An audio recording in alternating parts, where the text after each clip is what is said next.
Ay, hindi po ako matagal, ma'am. Kakabook nyo lang po, ma'am. Hindi nyo po ba mahihintay, ma'am? Hindi po, makapag-intay naman kaso ang tagal niyo po eh. Po. Ano lang naman po, para kung sakali i-cancel ko na lang po kasi. Yun, sakto. May nakuha na tayo pa Saragosa, Tondo. Yan, tawagan muna natin. Ma'am, good afternoon. Sa lala mo po ito, ano pong pipick uping item? Katsabag po, sir. Katsabag. Opo. Gaano po ba kalaki yun, ma'am? Ano po to, isa pong sack, tapos isang plastic. Isang sako at isang plastic. Mag-a-add na lang ako, sir. Mag-a-add po kayo. Sige po, mag-a-add na lang po yung buyer. Okay po, sige po. Punta po ako dyan. Okay po, Salamat thank po.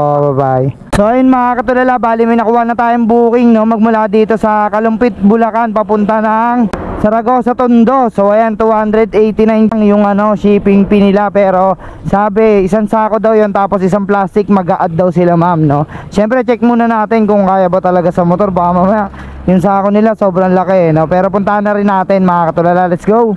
Ay, hindi po ako matagal, ma'am. Kakabook nyo lang po, ma'am. Opo, nasa na po kayong gawin? Ito na po, ma'am, 400 meters na lang po. Hindi nyo po ba mahihintay, ma'am? Hindi po, makapag-intay naman kaso ang tagal niyo po eh. Ma'am, hindi po ako matagal, ma'am. Dumadiretso naman po ako, na sige, kakabook okay nyo po. lang po, ma'am, eh. Kung malilate, Apo. Tinatanong lang naman po, para kung sakali i-cancel ko na lang po kasi. Apo, nandito na nga po ako, ma'am. Balos konti na lang, ma'am, eh. Ba't nyo po ika-cancel? Cancel ko na lang po ba? Ba't nyo po ika-cancel, ma'am? Papunta naman po ako, Hindi, tinatanong ko nga lang po kung tuloy kayo. Kasi baka pagdating nyo po dito kasi hindi nyo rin po tanggapin yung parcel. Sayang po oras. Dapat po ninote nyo, ma'am, kung ano po yung Ito naman, malapit na lang ako. Puntahan ko na lang kayo dyan. Okay. So yun mga katulala, yung customer natin, so kanina patawag ng tawag, bumabaybay naman ako papunta sa kanila, hindi ko naman tinatagalan, halos kakabook niya nga lang Ang sabi niya sa akin, baka daw hindi tanggapin ng tracking, baka daw malate or baka hindi ko raw kunin yung item kasi masyado malaki.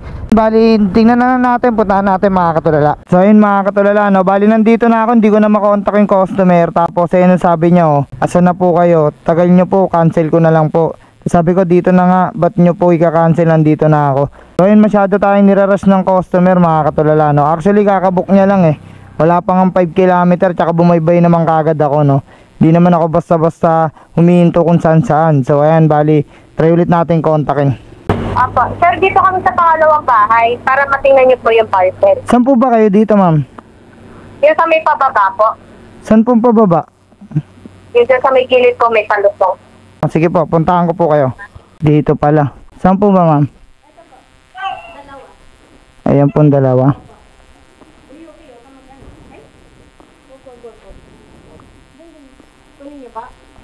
To, Pwede po ito sa likod kasi ito sa harap. Ganun pa ginagawa ng iba rider nakaalis sa Magkano po yung i-add nyo dyan? 289. Magkano po ba dapat? Kayo po. Magkano po ba yung bigayan dyan? 50 po. Doon nag-add po ako sa una din ng 50. Layo kasi nun Di na masasabayin yung booking. Kayo po, sir. Kasi ako na din po sa NCS na. Gawin nyo na lang 400, ma'am. 400. Magkano po bali? Bali 100, ma'am.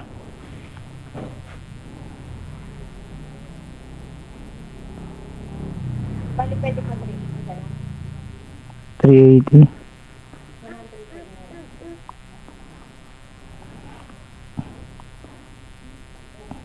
Testing ko na lang, ma'am, kung kasya sa motor. Ito po. Pwede po. Ano po ba yan? Ida-drop by lang o Apply po, tracking. Sa tracking. Ida-drop po. ida-drop? Sakay po sa tracking. Joy tracking. Alright. Wait lang, ma'am, pag-isipan ko lang. Ano po kasi ito, rush din. Oo. Dapat binok nyo na lang na maaga kung rush. Ayun nga rin, iba iniisip ko baka mamaya pagdating ko dun walang mag-receive, di umabot. Basta po alam sa po nila. Naka-send rin na po doon. Oo nga po, baka mamaya hindi umabot. Hindi mga 6 pa po sinabi, mga 5. Di alanganin, kalumpit. Kaya mo naman, cancel ko na lang. Sige po, 400. Ayan. Cancel ko na lang po. Ito po, pasensya na po. Mga katulala, bali pinakancel ko na lang yung booking kasi di talaga uubra, sobrang laki nun. Tapos bukod dun nagmamadali si madam kasi baka daw hindi umabot sa tracking dun sa Tondo. Nandito kasi tayo sa Kalumpit, Bulacan, medyo may kalayuan. Tapos sabi ko sa kanya 289 kasi yung booking, so sabi ko gawin na lang 400. para din hindi na rin kasi tayo makakapagsabay ng booking dun mga katulala, no? Totohanan lang. So bali kung magdadagdag lang siya ng 50 pesos medyo talagang lugi ka talaga doon, no? Pero it's up to you kung kukunin mo yun, no? Hindi, mula pagkuha ng booking, no? Nagmamadali siya, tapos chat ng chat sa apps nila, alam mo, kahit nakakuha ko lang ng booking tas tawag ng tawag. Ang magiging problema kasi doon pag kinuha natin yun, which is gawin niyang 400 mga katulala, no? Yun, goods yun kasi may plus 100 ka na mahigit. Ang problema nga Kalumpit, Bulacan to Manila, Saragosa, no? Pagdating mo doon, hindi na makukuha ng tracking kasi nakaalis na yung tracking. So ayun, anong mangyayari doon? Hindi ikaw lang din yung magkakaroon ng problema, di ba?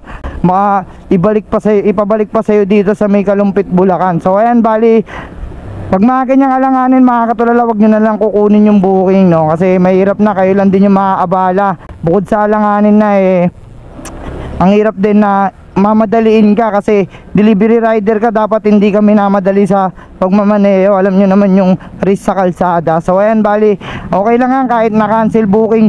Ang gagawin ko mga katulala magpapalipas muna ako ng 15 minutos, magkakape muna ako para kahit papano mabawasan yung lumbay ko sa nakuha nating booking, no? Maghanap na lang tayo na mas maganda. Okay lang makancelan 15 minutes o 20 minutes man pa tayo magantay pabalik na Manila. Okay lang yan, at least magiging aral to sa mga nanood sa akin mga katulala.